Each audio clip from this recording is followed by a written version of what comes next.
What's up guys, this is Bam Bam Amalgam and I'm bringing you a bit of gameplay on Damavand Peak. I'll be playing Conquest and I'll be using the f2000 with the red dot, the silencer and the foregrip.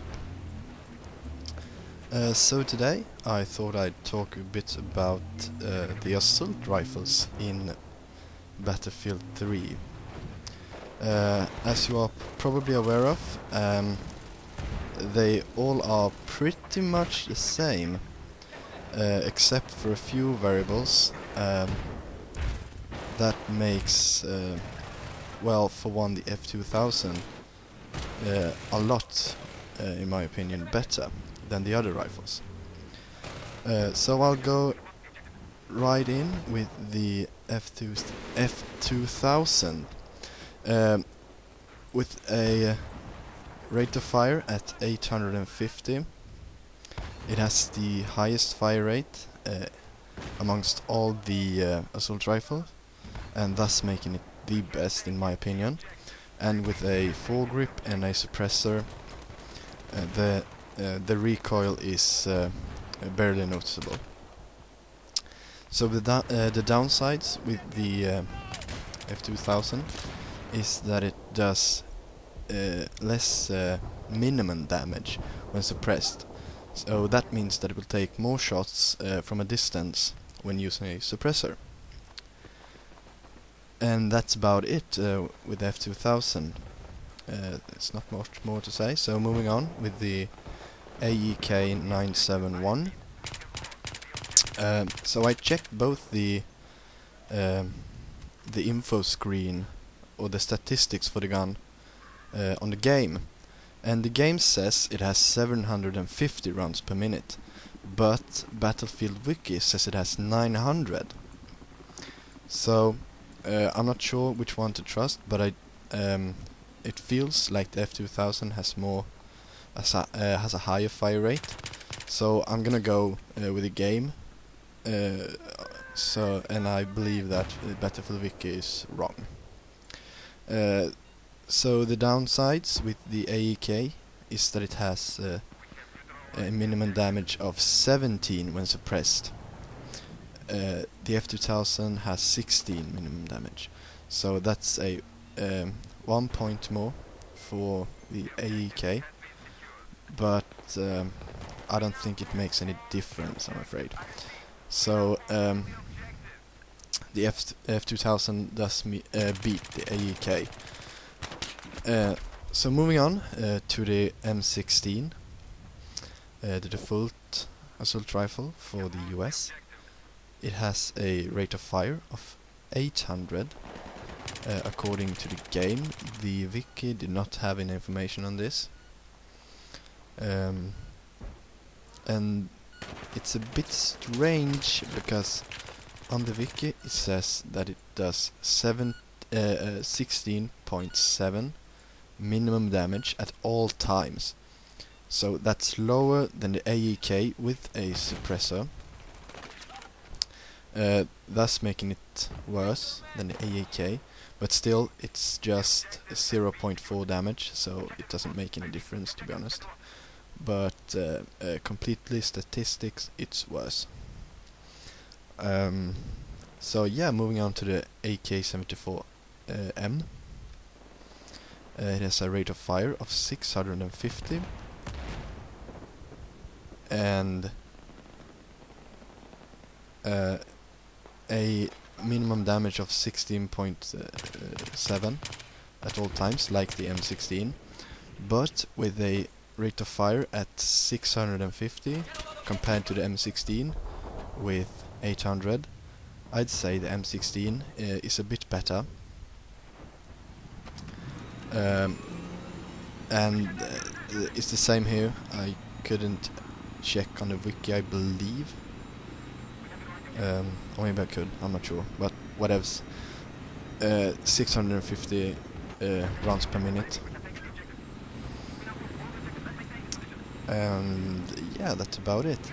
So moving on to the AN-94 with a rate of fire of 600. it has the lowest fire rates of all assault rifles in the game, I should say.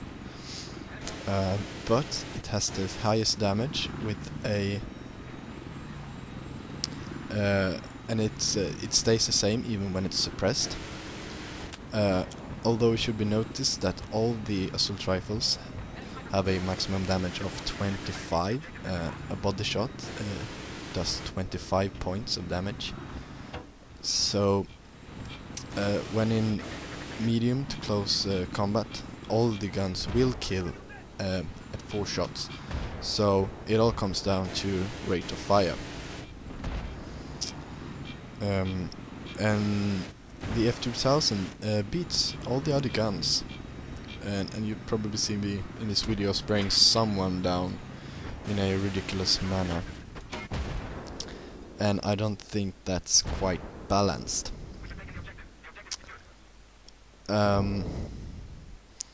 So yeah, I haven't really compared the co-op guns. I only have one of them, the KH, whatever it's called, 2002. I'm not sure, can't remember.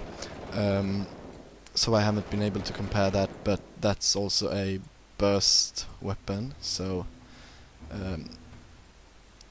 it should have a bit higher damage, I believe, and a lower fire rate, but I'm not sure that's the case. That's at least what it should have. But once again, I haven't looked at it. So I think this is a problem with the game. It makes the assault rifles a bit boring, since the f2000 is arguably better in every situation, just because of its high fire rate. In Bad Company 2, the guns did differ a lot more, and it made it a lot more interesting, in my opinion, to play the assault class and use the assault rifles. And I think, alright, here comes the ridiculous spray. So as you see, you can win gunfights that you shouldn't have won with this gun. It's just that good. I do consider it one of the best guns in the game, with the A91, which is also very good. It has a high accuracy and blah blah blah. So yeah, compared to Bad Company 2, this game also has minimum weapon spread or bullet spread, and thus you can spray your weapon, you can spray your whole clip without the bullets going everywhere, which was not the case in Bad Company 2. You had to burst fire or tap fire your weapon, as you see me do a lot of times in longer range engagement, because I'm used to the Bad Company 2 rifles.